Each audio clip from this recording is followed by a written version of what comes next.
Let's be real. Most swimmers hate butterfly. It's exhausting, it's demanding, and if you don't have the right technique, it feels like you're fighting the water with every single stroke.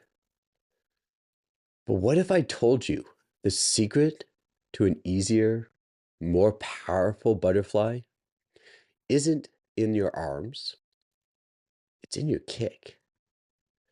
If your kick is weak, your stroke falls apart before it even starts. You sink, you burn out, you waste energy just trying to stay afloat. But when your kick is strong, you move through the water like a missile. And today I'm going to show you exactly how to master your butterfly kick so you can swim faster, hold your speed longer, and stop feeling like you're drowning halfway through your races. Here's what we're going to break down: the biomechanics of a proper butterfly kick, the biggest mistakes holding you back, and how to fix them. The key drills that you can use to build power and efficiency. Finally, how to sync your kick with the rest of your stroke so that you can move like an elite swimmer. Stick around until the end, because if you've been stuck in your butterfly and feeling like it's working against you, this video is going to change all of that for you. So let's dive in. Butterfly isn't just a stroke. It's a full body movement. And the butterfly kick is where it all starts. Think of your body like a whip, like the one that Indiana Jones used to use in all his movies. The power starts from your chest. It travels through your core and snaps through your legs and your feet. But here's where most swimmers get that wrong. They think that butterfly kick is just a movement of their legs up and down. Wrong. The real power comes from the hips. If you're only kicking from your legs down, you're leaving so much speed and so much power on the table, or in this case, floating around in the pool. If you're bending at the knees instead of initiating from those hips, you're cutting off your power at the source. Here's what a strong butterfly kick should actually look like. First, it should be core driven. The motion starts from the chest and hips, not the knees. Your kick should be compact. Your legs should stay within the width of your shoulders. You want to have those toes pointed and the ankles loose. If your feet are stiff, you're creating unnecessary drag.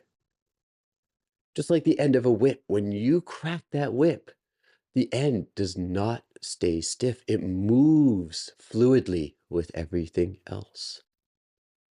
You want to have that nice, continuous flow. The moment you pause, you sink. That becomes particularly important when you take that breath. You never want to pause the kick. One of the best drills to lock this in is vertical kicking. Yes, it is difficult, especially if you start bringing your hands above your head. To do this properly, hop into the deep water. Keep those hands above the surface. Force yourself to work that much harder and kick in place. This forces you to use the hip-driven motion instead of letting the knees bend. Master this and you'll feel a difference instantly. Now that we know what a proper butterfly kick looks like, let's talk about the mistakes that are slowing you down. One of the main things I see, and the first mistake I'll talk about, is kicking from your knees instead of your hips. We've touched on this before. If you're using too much of the quad, you're going to burn out fast. Focus on a whip-like motion. Kick from the hips, not from the knees. I also see swimmers kicking too deep. If your feet are dropping too low, you're creating drag as well. Keep your kicks tight. Your heel should break the surface, but not your entire foot. Think of yourself like a dolphin, not like a whale. Whales do big, drastic motions in order to get their power and move, whereas a dolphin goes very small, very tight, very compact. Finally, I see a lot of swimmers just lose their rhythm. If your kicks are mistimed, your stroke will start to fall apart. Focus on that 2-beat rule. One kick as the hands enter, and one kick as you pull through.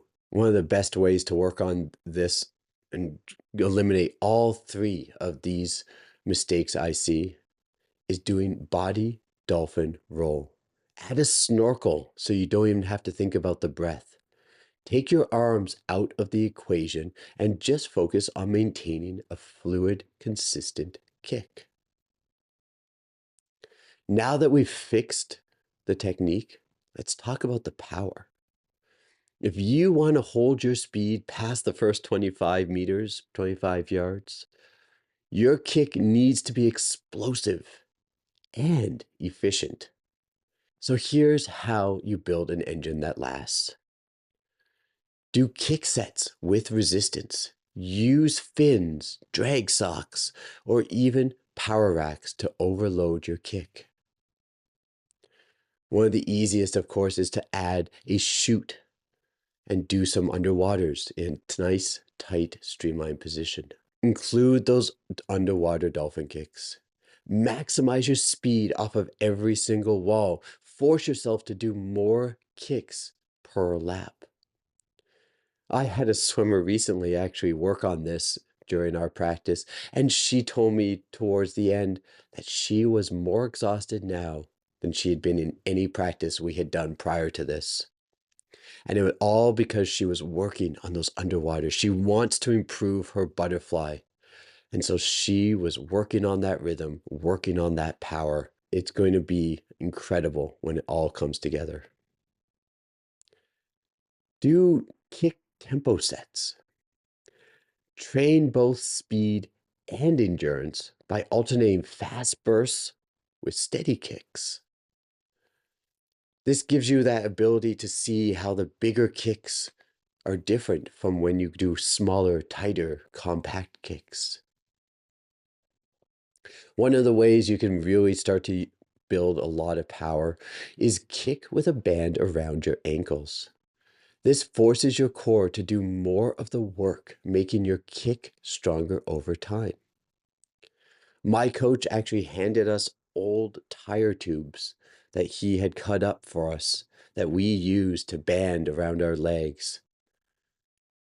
You can now get these pretty readily available at any fitness store, Target, Walmart, etc. Your kick isn't just a separate part of your stroke. It's the rhythm keeper that connects everything together. I mentioned this earlier that you want to have that 2-beat kick. Kick 1 helps drive the hands forward on your entry as so you can reach for the wall. Kick 2 helps lift the chest into the breath so you can skim the water surface and get that quick breath before you finish your stroke. If your kicks are out of sync, your whole stroke is going to collapse. Practice syncing these two things up by doing one arm butterfly. It helps force the feel and the connection between both your kick and your stroke. Another one that I like to use is actually 3 kicks underwater, followed by 1 full stroke. Go down, 3 kicks underwater, 1 full stroke. It's a real rhythm builder. You've got the mechanics, you've got the drills. Now let's make it race ready. So there's a few advanced butterfly kick strategies that you can use.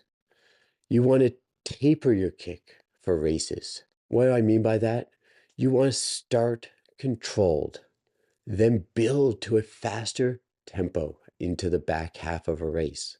So let's use an example. If I'm doing a 100 fly, I'd want to start off in a controlled manner. I want to have a nice rhythm, basically using that first 50 or so to really discover my rhythm, discover my power. It should flow naturally. Now, as I get into that third 25 and into that fourth, I start to build that tempo. It doesn't mean I get rid of my rhythm. I just add a little bit more power from the hips, from the core, from my chest. I'm always letting the kick drive the stroke. Experiment with different breath timing. Find out what your rhythm works best for you. For some swimmers, it's breathing every stroke. For others, it's breathe every two. And some go even longer before they can take that breath. They limit the number of breaths that they take per 25 because when they do, they have that weakness of throwing their self into poor rhythm. You want to maintain that rhythm, that tempo, as long as you possibly can. Train those underwaters. They're not just good for walls and turns, but they will make you a powerful butterflyer. Butterfly is tough, but the swimmers who master it, they really do dominate. Look, I get it. Butterfly is brutal. In fact, it took me until I was 17 years old to master the stroke. I couldn't do that from the ages of 7 through. So 10 years of not being able to figure out my timing in butterfly, not having a powerful enough kick. It was exhausting. But if you were like me and work on your kick, turn that kick from a weakness into a powerful weapon, a powerful tool that you can use in the pool, your butterfly will feel so much better. It will never feel easy, but that's why this really matters. If you're stuck, if you're frustrated, if you feel like your butterfly will never be your stroke, that changes the moment you decide to fix your kick. And if you need help, that's why I built the Swim Accelerator. Inside, we break down your stroke with real-time analysis. You get personalized feedback on exactly what's holding you back. And you get to join a community of swimmers who are actually trying to improve, not just grinding away.